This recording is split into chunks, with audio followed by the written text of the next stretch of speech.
Hi, my name is Jonathan Culbertson, and I am the Senior Compliance Manager at InCheck, a background screening company. Welcome to the August 2024 edition of InCheck's Compliance Update Vlog. The vlog briefly features recent legal updates that affect background screening and the hiring process generally. The information is not meant to be comprehensive and is only really intended to provide you with high-level summaries or alerts so that you can take that information back to your teams and legal counsel for further review. Let's get started with an important reminder of a previous legal update that I discussed in April that will soon become effective.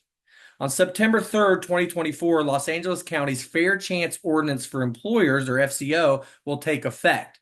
Now, FCO applies to employers located or doing business in unincorporated areas of Los Angeles County with 5 or more employees.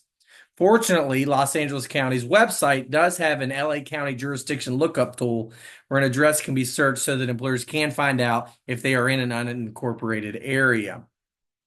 Now, the FCO regulates the consideration of criminal history and employment decisions and imposes many compliance obligations on employers.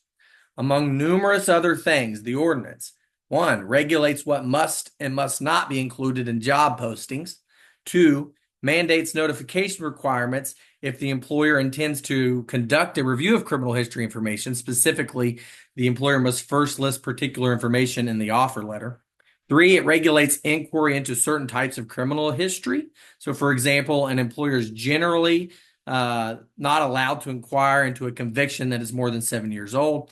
And 4, it regulates the process that must be followed to assess criminal history information and take adverse action based on criminal history information. For instance, employers must perform individualized assessments considering specific factors, and then the adverse action process requires that the employers provide their written individualized assessments with their adverse action notices, among many other requirements. Again, the operative date for administrative enforcement of the FCO is Tuesday, September 3rd, 2024. Okay, now let's briefly review 2 recently passed laws for which you will have much more time to prepare for. On July 31st, 2024, the Massachusetts governor signed House Bill 4890 titled An Act Relative to Salary Range Transparency. Among other things, the law requires employers with 25 or more employees in Massachusetts to disclose the pay range for a particular and specific employment position, 1, in the posting of the position, 2, to an employee who is offered a promotion or a transfer to a new position with different job responsibilities, or 3, to an employee holding such position or to an applicant for such position upon request. So those are the instances in which you must disclose the pay range. The job posting requirements and all the other requirements take effect on July 31st, 2025.